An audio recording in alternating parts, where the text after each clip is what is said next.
Hi, this is Steve Rigolosi, and I'm back with another installment in my Editorial Dude series. So today, my topic is going to be one that I hope will be useful to all professional and aspiring writers out there. And that is, the topic is how to work with an editor. So a lot of you know that a lot of the titles in the publishing industry have the word editor appended to them or in them somehow. So there can be an acquisitions editor or an acquiring editor, a sponsoring editor, a developmental editor, a copy editor, a production editor. All of them have slightly different or even widely different functions within the publishing house. But they all share the same goal of helping you make your work and helping you present your work to the public in the best way that it can be. So today I have just a few thoughts and pointers on how that relationship might end up working out for you. And before I get started, full disclosure, you may notice that I am looking a little bit more youthful than I have in previous videos. My nephew, with the wonderful bluntness of a 12-year-old, told me that I was looking like I had a bird's nest growing on my face and on my head. And a few ill-considered decisions later, here I am. So, mock, but silently, please. Okay, so I thought the first thing, I have some visual aids tonight, not many, but that's because I don't think this topic lends itself all that well to visual aids. But let's have our usual low-tech, non-PowerPoint slides just to get started. So the first topic that I wanted to mention here is what the editor's roles are when it comes to working with writers. So this is just a partial list. Coach, advocate, challenger, cheerleader, Jiminy Cricket. So all of those are really relevant to what you as writers seek to accomplish, I think. Not every writer writes with the hope of commercial success. A lot of, say, people who publish academic books are looking more to make a contribution to their discipline, to further knowledge. There can be many different reasons for wanting to write. But I think it's fair to say that many or even most writers would like to have commercial success. And that usually doesn't happen overnight for most people. I always go back to this one example because everybody knows it, but before Gillian Flynn published Gone Girl, she had published two other very, very good mystery/thrillers prior to the just almost indescribable success of Gone Girl. And so being successful as a writer isn't an overnight process. And I would also add, I think being a successful editor is not an overnight process. Editors learn as they go, just as so many writers do. But based on my experiences, I would say that in the role of editor, I've played all the roles that I mentioned in my slide. Coach being the idea that your editor is sort of walking you through as many parts of the process as he or she can. I'll say he because I'm referring to me, a man, but whenever I say he, she is also intended. And so a literary agent also serves in this role, but not all books require literary agents. There are still plenty of books that are signed as a result of direct submissions. Not so much in the mass market world, but in a lot of other places.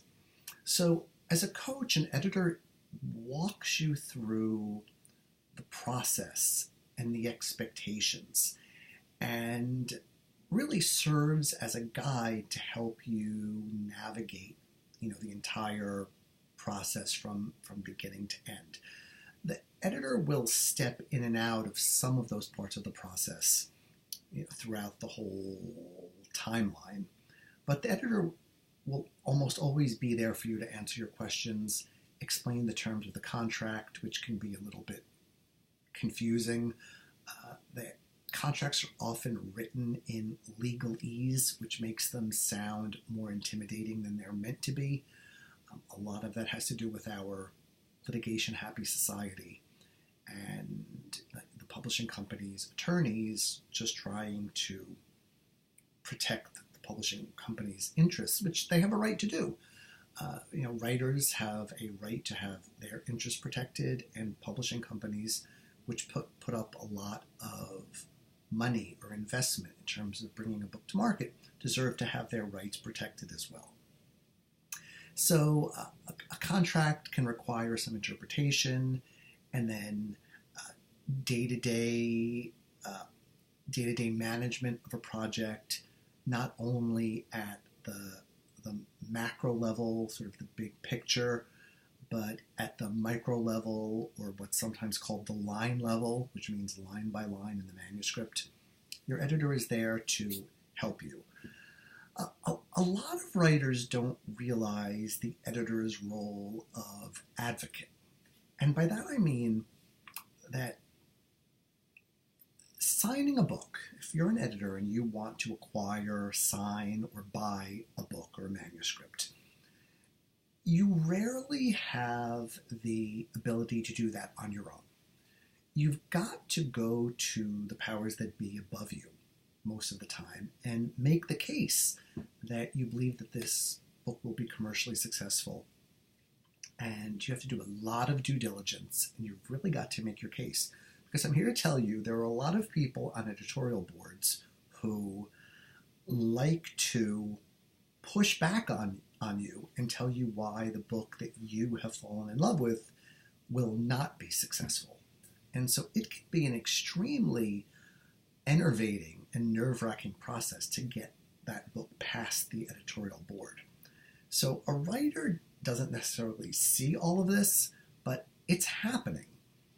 And that's why I always recommend that writers always understand that it's important to have a not just a good, but a very good or excellent relationship with your editor, because that person is representing you at the upper echelons of the publishing company or the conglomerate. So you may not always feel that or see that when an editor is pushing you or pushing back on you, but he is there representing your interests to the publishing house. So I think keep that in mind when you're feeling frustrated or angry or upset or what have you. All very valid and common emotions in the editorial process. Remember, your editor is your advocate. I mentioned challenger as a role.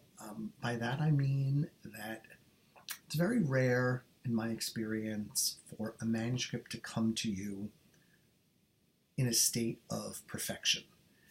It comes to you as a diamond in the rough a lot of the times. And an editor's job is to polish that diamond, help the author make the product the best that it can be, and maximize its chances of success in the marketplace. And so many people, myself included, don't do their best work unless they are pushed a little bit, kind of pushed up against some of their boundaries. A lot of it has to do with people are so busy, and writing a book takes so much time. So to get a manuscript back when you thought you've done as much as you can do, and to have your editor asking for another revision or more work or the addition of A, B, and C, it has led many a macho or facho author to tears. It nerve-wracking, and the process can seem endless. But remember that your editor is spending a lot of time trying to help you be your best. And when he's challenging you, it's not to say you don't know what you're talking about or I don't agree with you.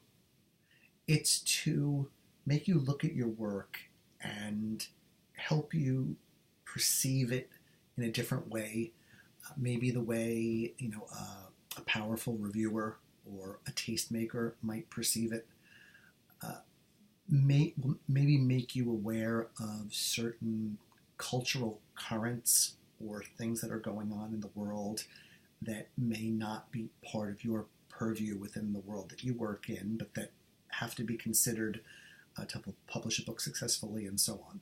None of it is done to annoy you or upset you, but rather to challenge you to be your best. So the next time you're almost reduced to tears, think of it as an opportunity to be great or even better than you already are. Cheerleader, I think a lot of editors play this role quite a bit. Writers can and do get down, can be pessimistic. The world of books is so competitive, and so many writers labor mostly alone. It's them at their computers doing their writing, go to conventions and workshops and that sort of thing, but don't necessarily get all of the positive feedback that they need to keep going. We all need motivation. And so an editor can be there for you when you need that motivation to keep writing, to keep pushing forward, even when you're tired or there are all these other demands of your life placed on you. The cheerleader role, I think, is one that editors relish in a way because they feel such excitement or enthusiasm for your project that they don't always get to speak about, except when they're fighting with the editorial board. And so it's a role that they like to play, and I think when you need help or you need a little bit of bucking up, I think you can ask for it. Don't be shy. You can say, it's been a really rough couple of weeks. Please say something nice about my manuscript. I'd really appreciate it. And I think your editor will be more than happy to do that because he probably has a list of 10 things he really loves about your book right at the tip of his tongue. And then number 5 is the role of Jiminy Cricket, conscience. And that's part of the challenger role, I think, is that sometimes writers, we're all guilty of this, myself included, when you're tired, when you've been at it for a long time, you may be tempted to cut some corners or do something because it's easy or do something because it's fast. And in your head, and in your heart, this, I'm cutting corners here. This isn't really the best thing, but I'm just so damn tired and I need to get this manuscript out of my life and off my desk. You cut that corner. And your editor will see you cutting that corner and will reel you back in and say, you cut that corner and maybe you don't want to do that. So those are some of the many roles I think that your editor will play for you. And as I said, some editors play some of those roles more frequently, and others play different roles. It all depends. The dynamic is so between an author and an editor is so individual and unique to any pairing. But those are the basics. And that leads me pretty well into my point number 2, which I call the temperature. And that really comes down to,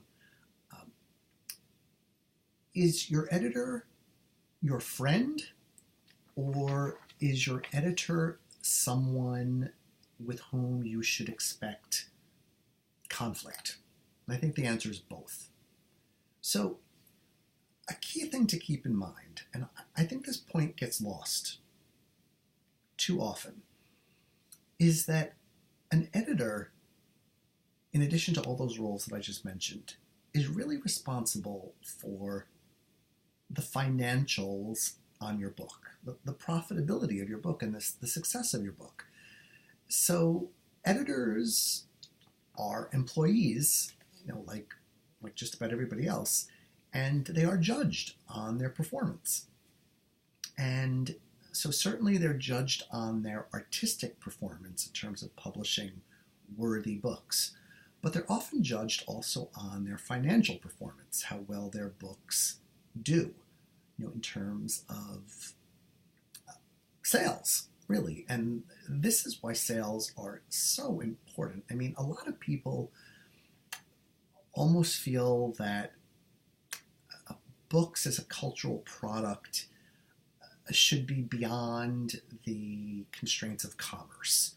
That by talking about purchasing a book, you're somehow sullying literature, or you're sullying the nature of reading.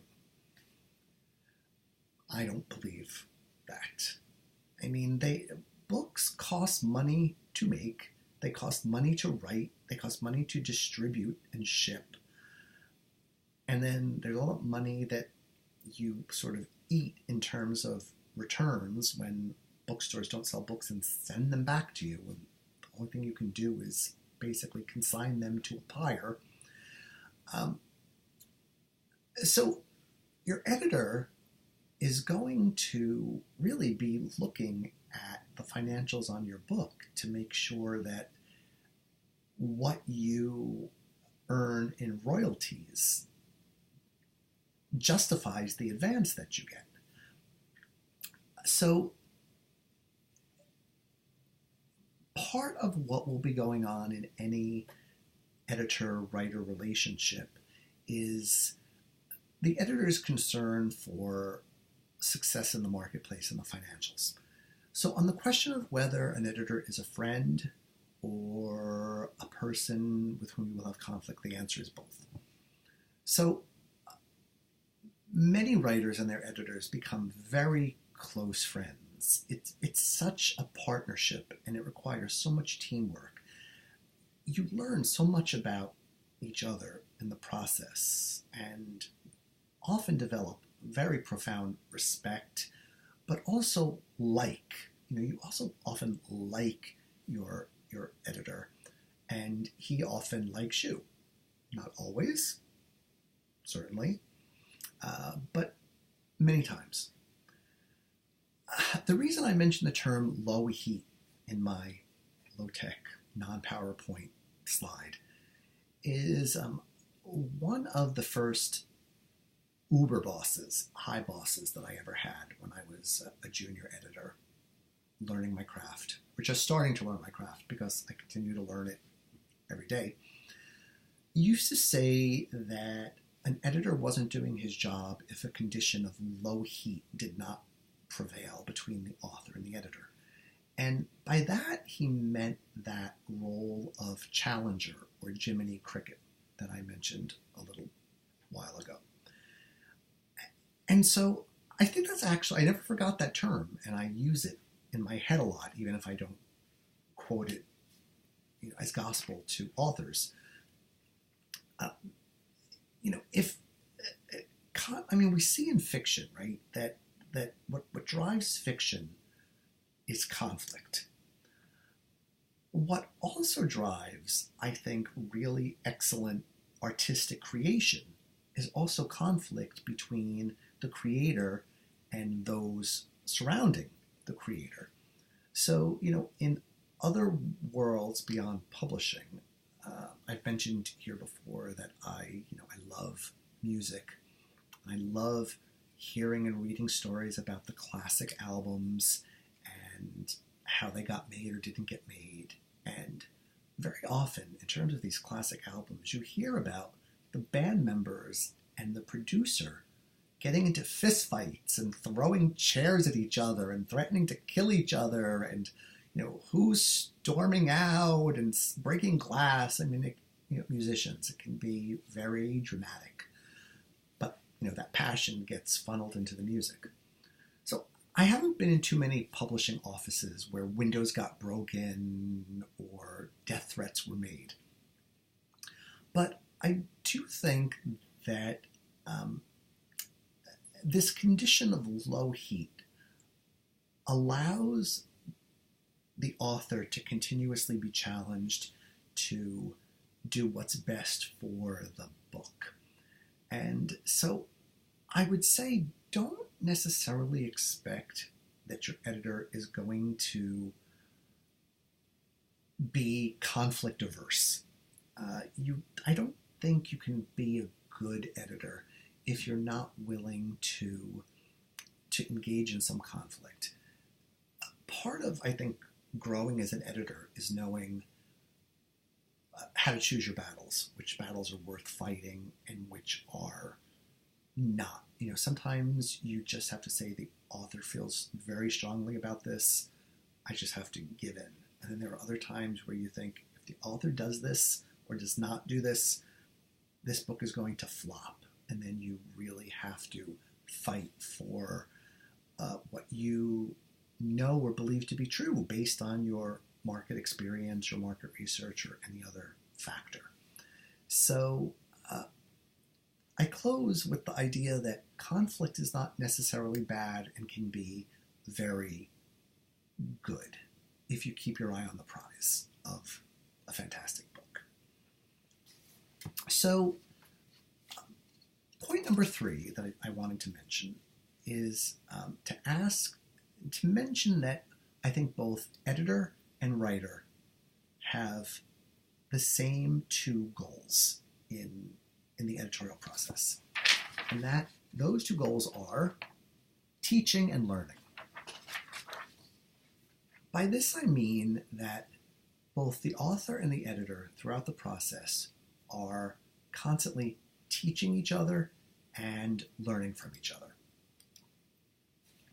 Sorry, little blip on the computer there. So the author is the expert or the storyteller. The editor is the marketplace expert, the wordsmith, the market researcher. And in the best pairings of author and editor, both are constantly learning from the other and teaching the other. So this is one of the things I love so much about being an editor, is I have learned from every author I have ever worked with. I don't talk too much on here about specific titles that I've worked on. I don't want to make these videos all about me. Also, there's a certain confidentiality to what I do.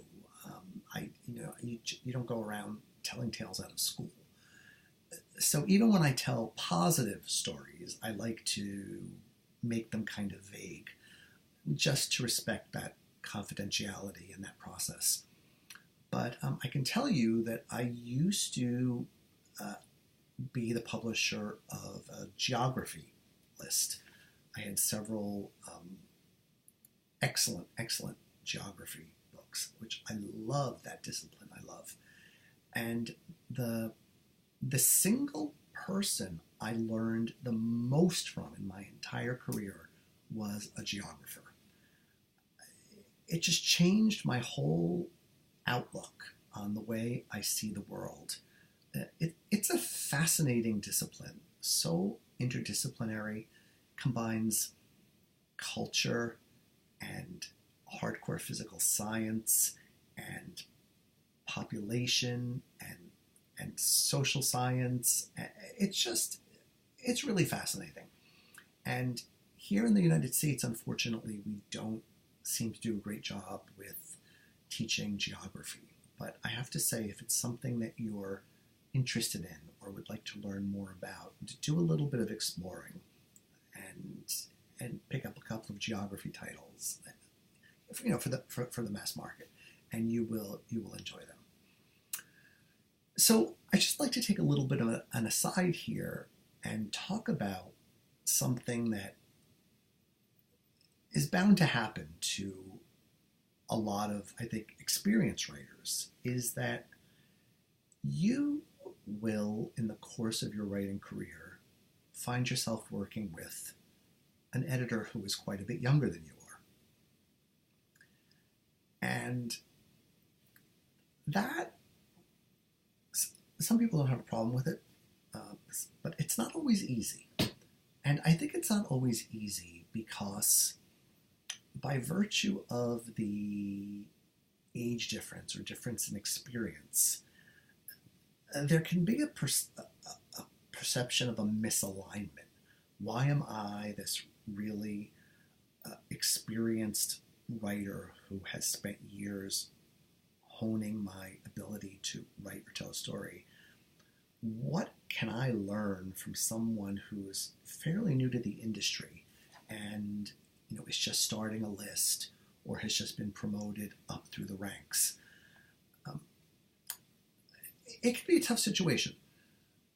So what I recommend there is keeping in mind that your editor will look to you to teach him or her what you know, and to have good, respectful conversations in which you may have very different opinions, but to talk with each other in a way that moves the project forward. And I would also say, because I have goddaughters and children of friends who are quite a bit younger than me now and who are today's young professionals, they know things that I do not. The people my age and older do not. I mean, even if we try everything in our power to stay up with popular culture and technology and the way books are sold and talked about and reviewed and publicized, they often have angles on things that we just do not have. And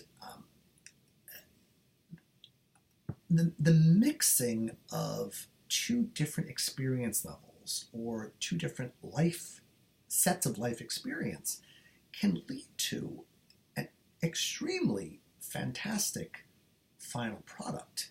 So my advice or my request is that if you have a younger editor, don't automatically discount him as someone who can't bring much to the table.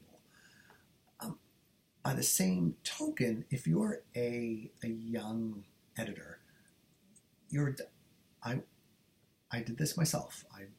The truth is the truth.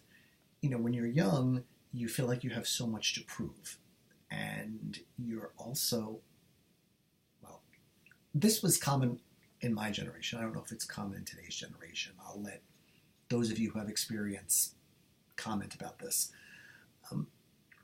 You have a feeling that you want to be successful.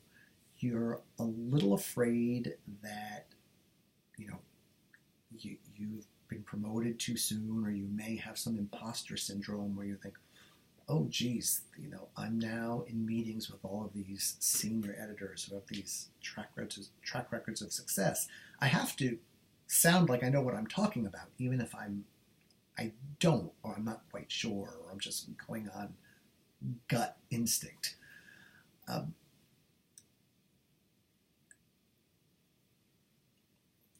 I think that's okay. I think that's part of the process of developing as an editor.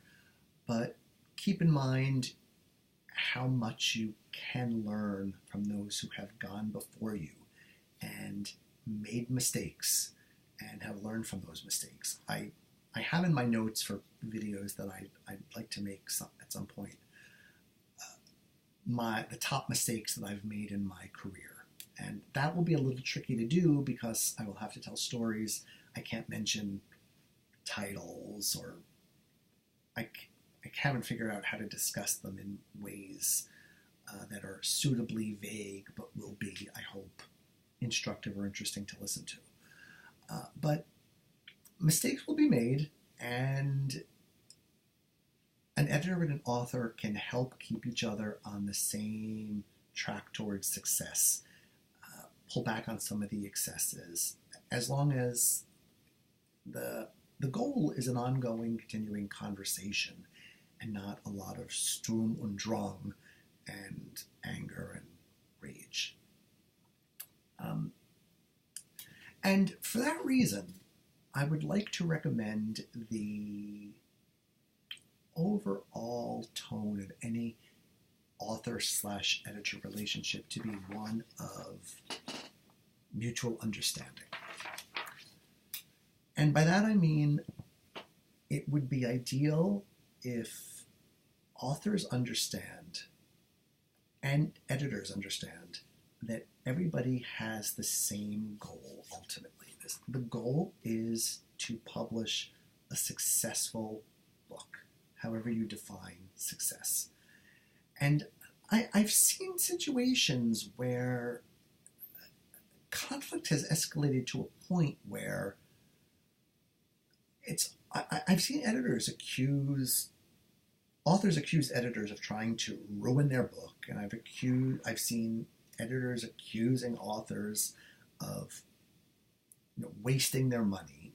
I mean, it can get bad. We're all human beings. There's going to be not everything is sweetness and light all the time, but it's good to remember that we do have that same goal of a successful book, and to just do a self-check on that occasionally, and always keep the conversation focused on what will maximize the book's chances of success, or possibly what could scuttle those chances of success. You don't want to work for years on a manuscript and then have something that could easily have been deleted or fixed or adjusted just ruin your chances for success. It does happen. It's not that uncommon. Let me see if I can give an example. I'll have to be careful with this. So I work a lot in the nonfiction world, but I also work in the fiction world. This is more a perception of something that I see as a reader, not as an editor. I haven't had this issue too much in the fiction that I've edited. But in fiction that I've read, sometimes the author has a very strong political viewpoint that comes through very, very clearly. Now, personally, I admire people who have the strength of their convictions and aren't afraid to stand up for what they believe in. That's a very admirable trait in a person. The issue there is that by taking a very strong stand in fiction, you can really anger people on the other side of the political spectrum. So when I'm reading reviews, I often see writers who have taken a very strong political stance get savaged in reviews by people on the other side of the political spectrum. And that can feed on itself. I see that happening.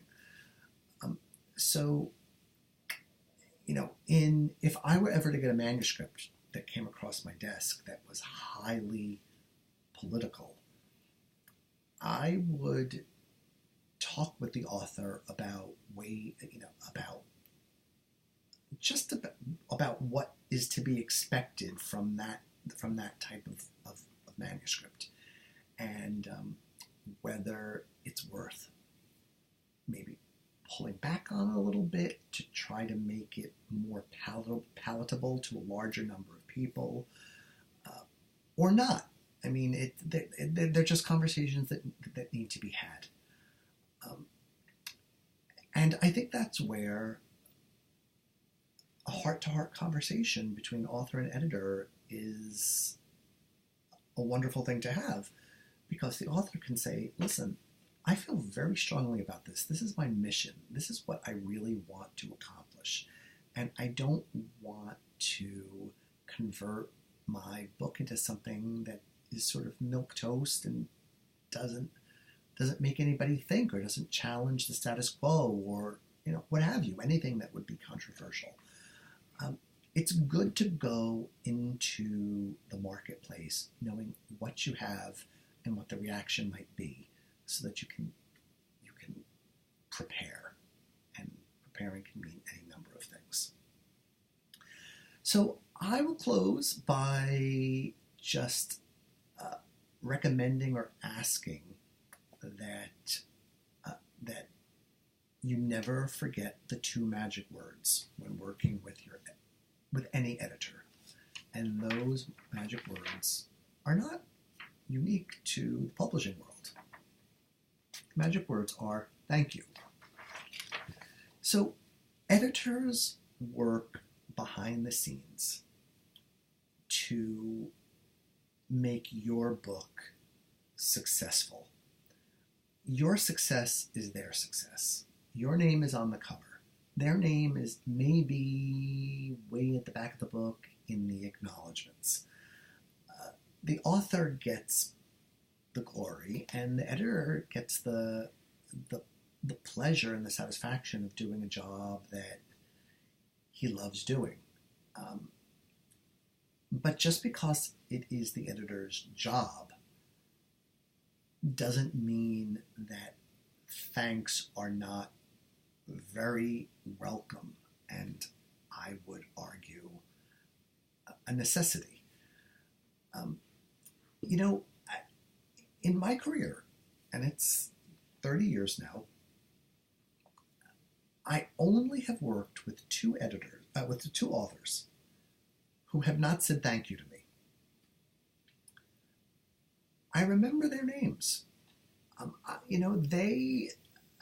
It's not like I go to sleep at night, and cry because these authors did not thank me.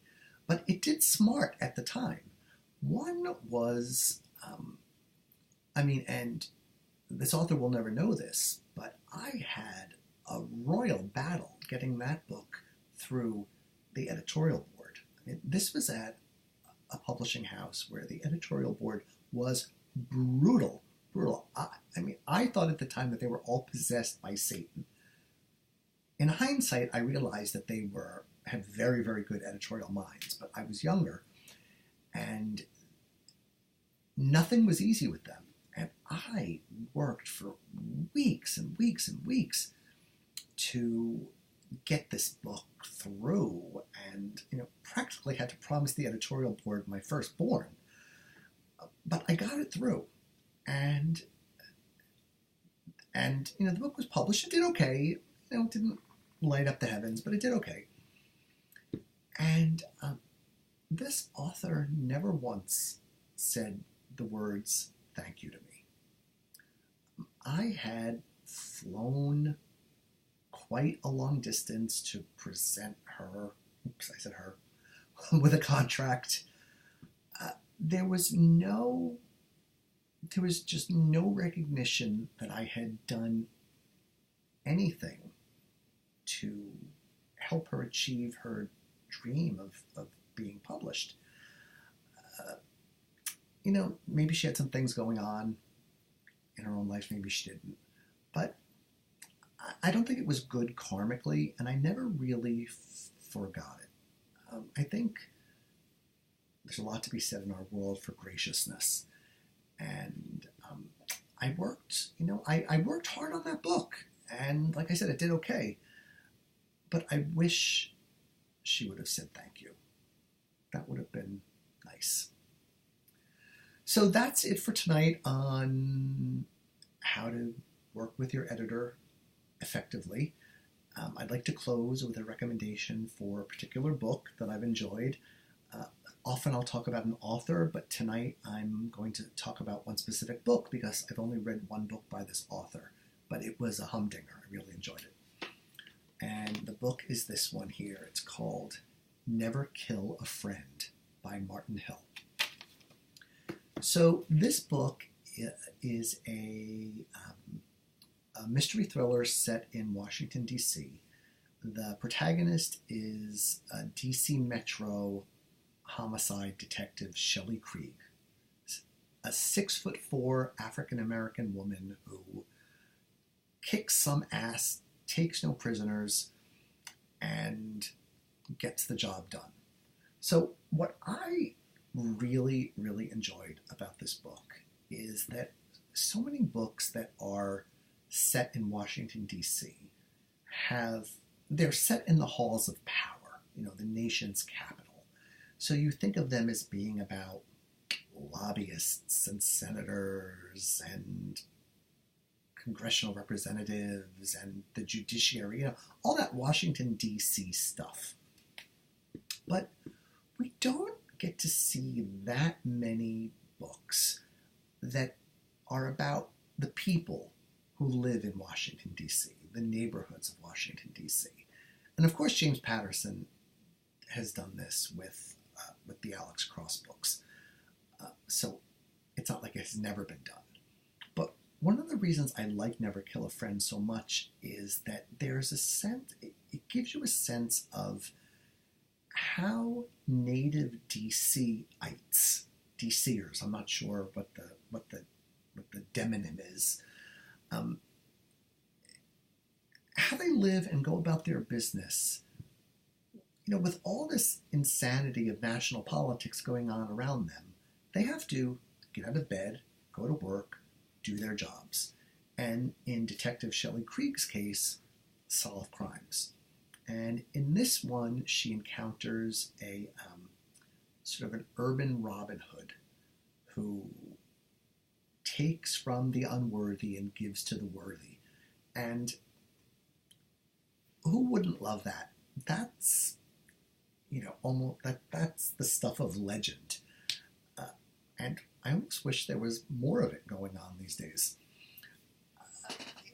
The book is very fast-paced. I don't want to get into details too much of plot because I don't want to do any spoilers. But I found it's such a nice balance of great characterization with a fast-paced plot. There's some humor in it.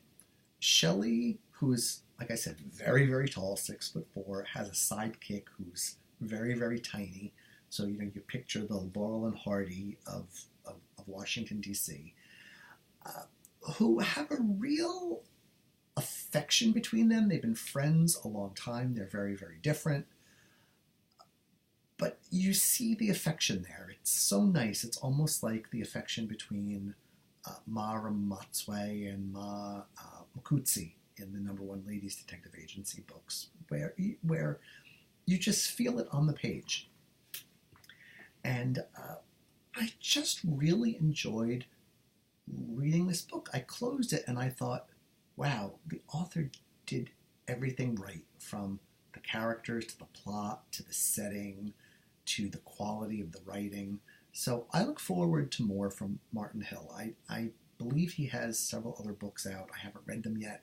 I'm fairly new to him, but I think it's worth a shot if that sounds appealing to you. I always try to mention the readers that I believe would not like a book like this so much. If you don't really care for police procedurals, this is basically a police procedural, and you don't like that whole politics of the police force thing that goes on in so many police procedurals, this may not be a book that you would really enjoy all that much. It's not cozy. I mean, the relationships give it some warmth, but it's not what you would call cozy.